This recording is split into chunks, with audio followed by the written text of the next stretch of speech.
Brothers and sisters, Jack Talcott here again. As I mentioned in my earlier post today, I've got this one coming out a little more planned.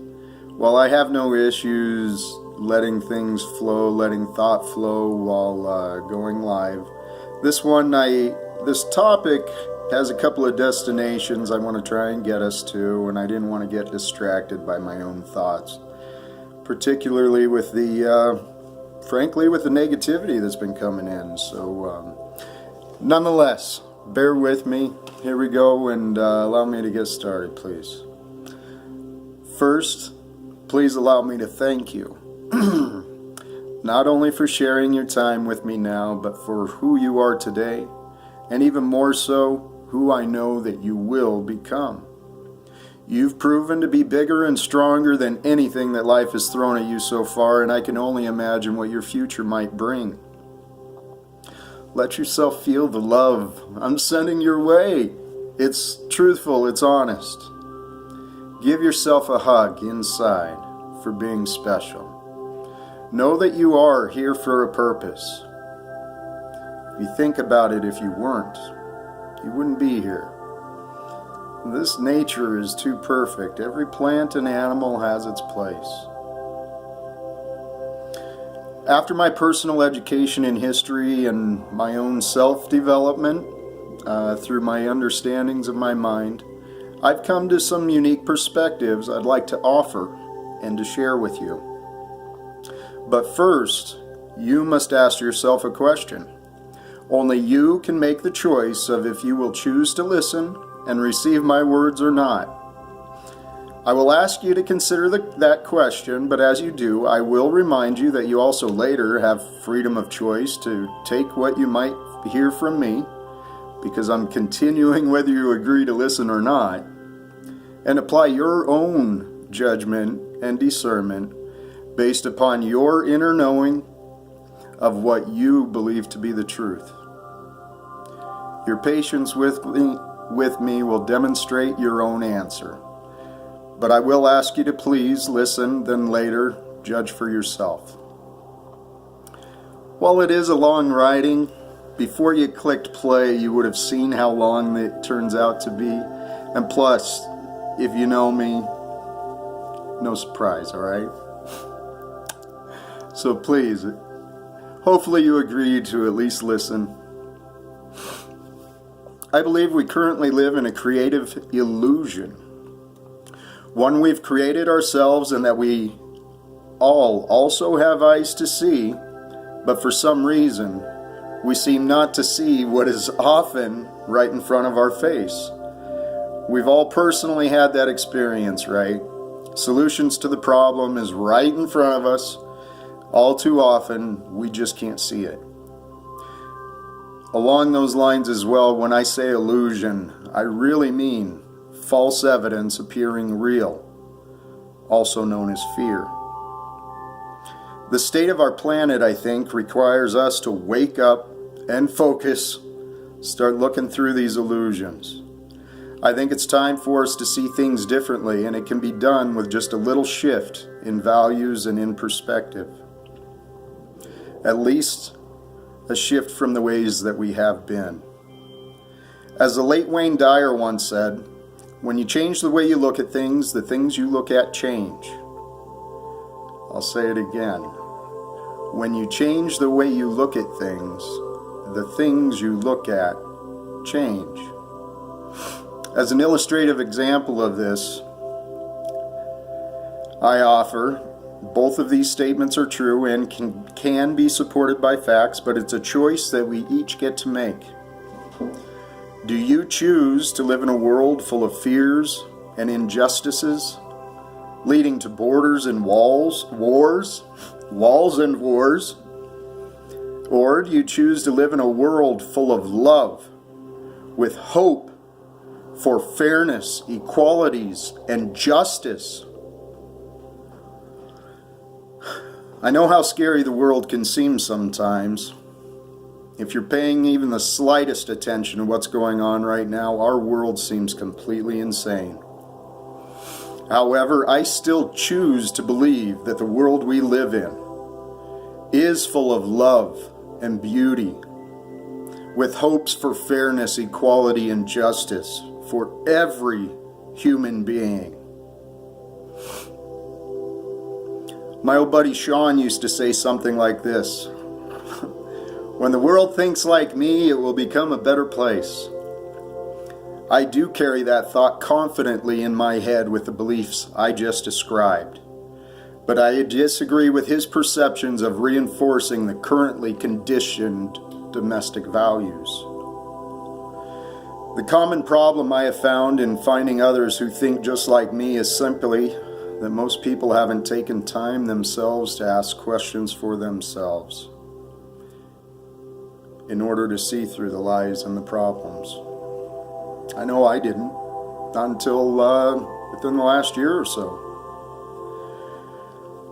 I think in some ways we've improved and in some ways we have not over the last century or two in our culture. Think back yourself with your understanding of history and compare. What do you think? With what I've said, can you agree with me so far? Hopefully. We live on a beautiful planet with great people within every community. So why do we have so many problems today? I thought our economy is thriving, like really big thriving even.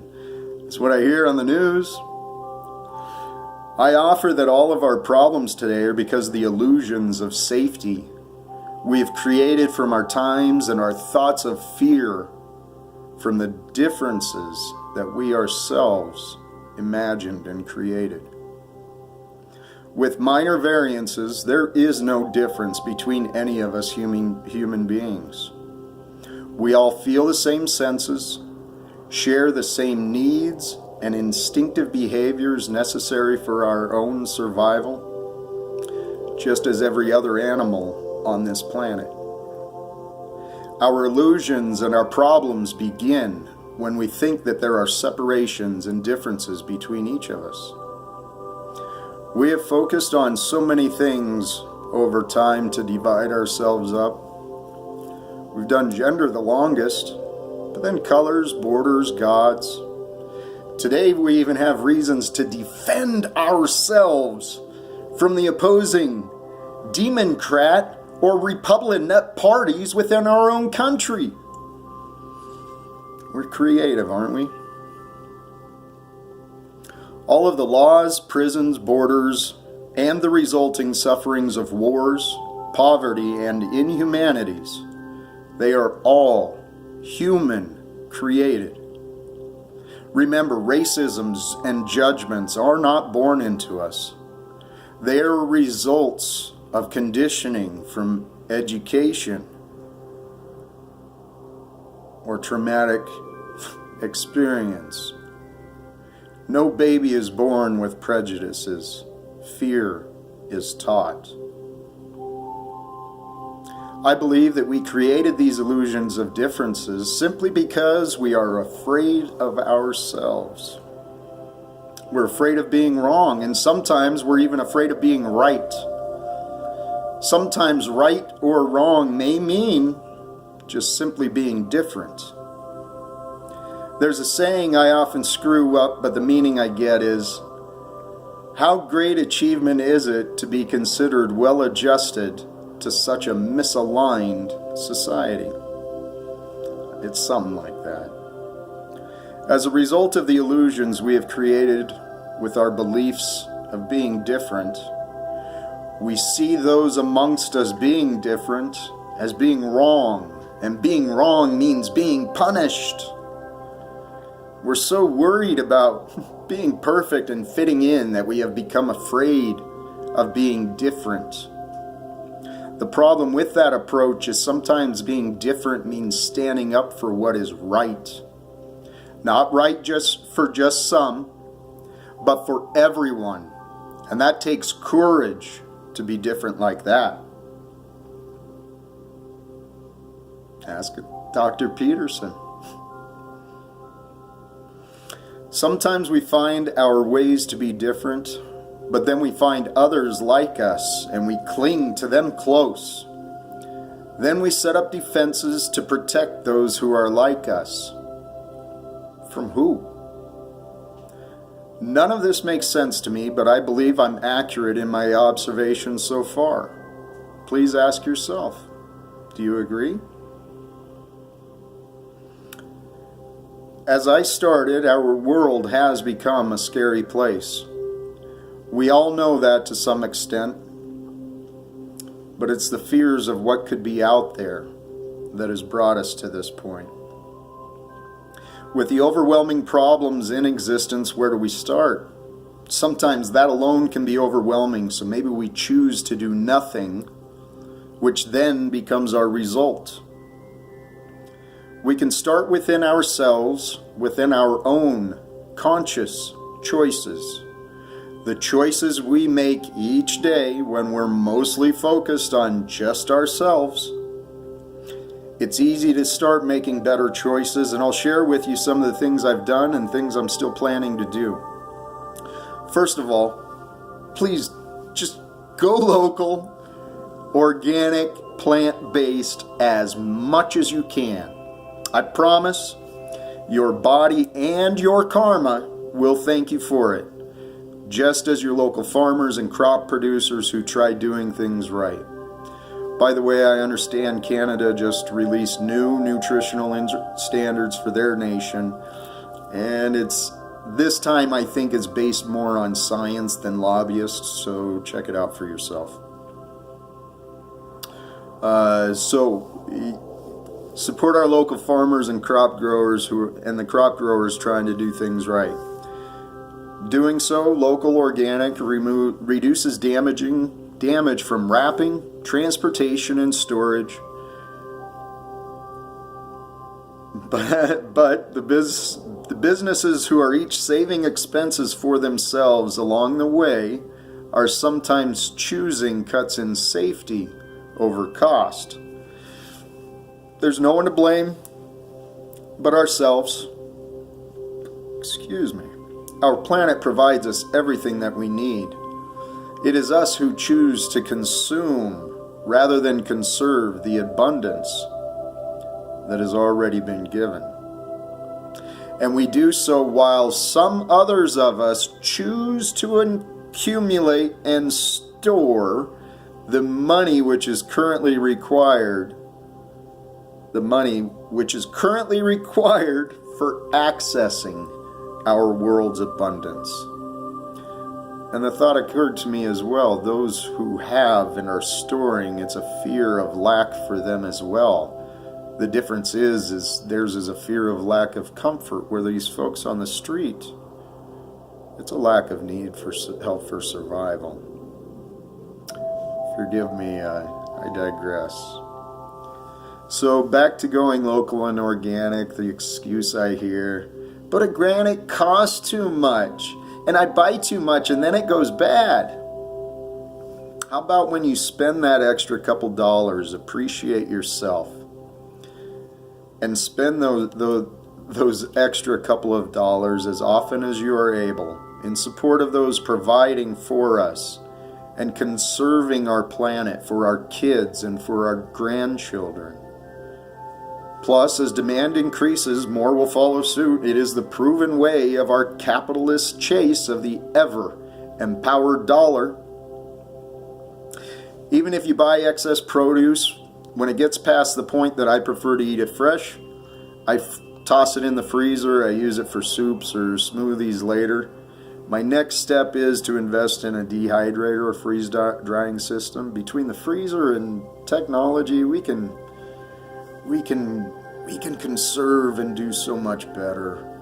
I know I can. I've made some huge steps personally already. All right, back to work. By simply doing that, local, organic, plant-based, your individual carbon imprint should plummet. Plus, you're wisely putting aside for the times that might appear less abundant in your future. That planning and appreciation for the abundance you have will help avoid fears later, resulting from possible future lacking. I also think we need to really consider our low-cost savings and the purchases that we make. Remember, we've come to accept that money is everything. It's power. Our everyday low prices found in many of our stores come too often with incentives from profit by creating overseas prison labor camps. Our consumption and values placed upon money have created incentives for some others to further dominate others with questionable rules and locking more people up, providing incredibly cheap labor just so we can get disposable decorations and trinkets and clothings, all with great savings. But it's what we've asked for. While we're on the subject of inhumane conditions in prisons, let us not forget our own publicly traded prisons for profit right here within the borders of our own nation. From what I can tell, the stock prices have soared, in fact, after the election of our current administration.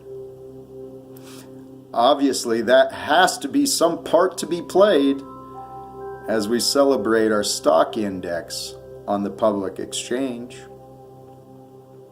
Out of fears of our differences and our choices we each make, we are all partly to blame for the horrors that can be seen when we do choose to look.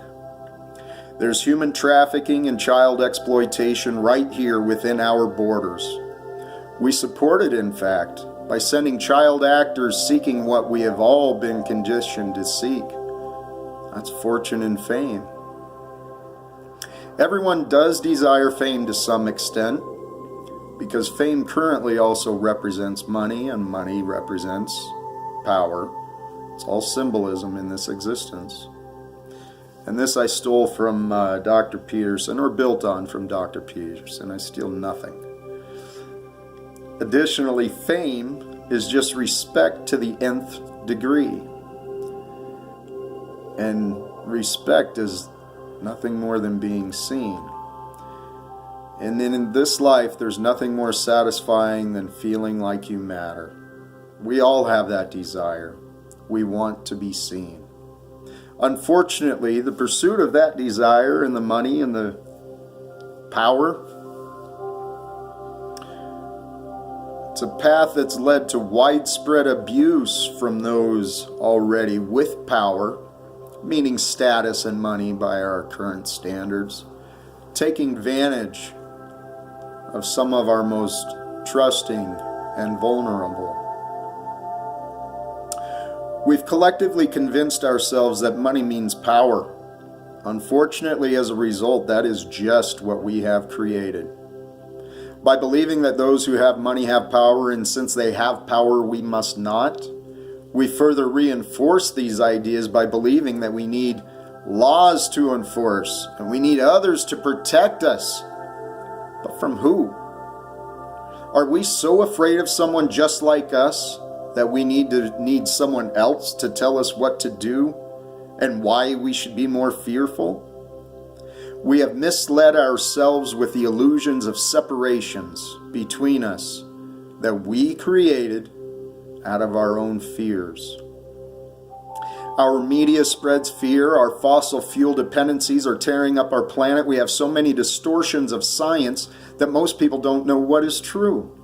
We've allowed others to gain control of and tamper with our food and our waters, just in order to keep things cheaper and faster and safer, but just as we requested. But truly, the other side of those choices were obviously only in the pursuits of more power and money. I think it's time to remind ourselves that we are the true power.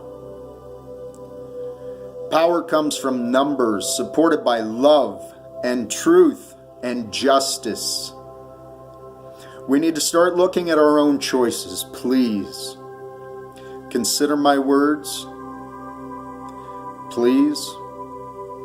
After all, when you think about it, it's our choices that have created the businesses, products, borders, wars, and continued violence. I'd ask you to agree. People are making some pretty ugly choices because of the pursuit of money, because money means power. We can take back control by controlling our choices. If we dare standing up for what is right, and when we start doing things right by all together, we can start doing as Lincoln more eloquently stated. We can make enemies into friends, eliminating enemies in the end. Working together, making healthier and more conscious choices in our purchases and our reactions and treatments of each other, we can start to affect great change. And not just locally, but even for those far away. The ones that we might not think about or see, but those who are still very, very much affected by the choices we make each day. We all know we sleep better at night when we have confidence in our day's actions and our decisions. When we think about and make our choices throughout the day, it's less difficult taking inventory and responsibility in the evening, or explaining yourself if it turns out the choice you made was not the best choice for others. By making reasoned thoughts, it's easier to try to make things right for others damaged by your actions, making amends. As important, if not more, you might find it easier to find forgiveness of yourself as well, because you will know that you had done what you thought was best based upon the information that you knew at that time.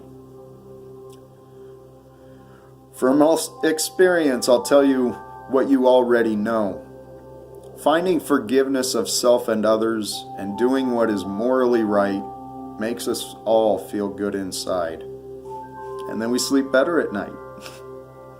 By consciously asking yourself what you want to choose, you develop a better answer of what you care about and your own values. By learning your values, you learn who you really are. The benefits to that knowledge alone are countless, I promise you. As we feel better inside, we find more compassion and more forgiveness of others as well. We become less fearful of making our own mistakes because we're consciously choosing the actions that we take. When we have more compassion and forgiveness of others, the butterfly effect spreads throughout our families, our communities of employers, our organizations, our neighborhoods, in our cities. The choices we make daily can also have global effects on international labor abuses and environmental harms as well. Our individual, simple choices with thought can lead to some incredible widespread action. For those who chose to stick around with me until the end, one more question I would like to offer you as you later consider your views of the words that I shared. Will you consider joining me? I know that you probably see other things that seem unfair in this country, in this world, and I know you have ideas and passion in your heart with your desire to help others. You're just like me. I asked you to do as I'm trying to do. We're all imperfect, but we've got to try, and we've got to try harder right now. Where was I? And just start by being more conscious with your own choices. I can only imagine the amount of great change that is waiting to come out of you. Every day you keep that brilliant solution you have inside of your head that nobody else has thought of yet. That idea that can help other people. It's another day they keep suffering. So I'm doing what I'm doing. From where I'm at with what I've got, ever forward, moving me forward in the direction of my goals, and my goals are to help remind you how amazing you are, so that together we can affect some change around this globe. As we improve ourselves, we help to improve the world. Imagine the possibilities we will finally be able to come up with when we start trying to work together towards a better world. I have faith in us. We can all do better. Namaste. God bless us all. Live without fear. Don't forget the YouTube stuff. Subscribe, like, comment, share. If you subscribe, do the little bell thing so you get the reminders. There's going to be more coming. Oh, and if you can hear the music, I got glorious music in my background. Power Thoughts Meditation Club. Once again, and I'll figure out how to tag them. So, namaste. Namaha. God bless us all. Live without fear. Peace.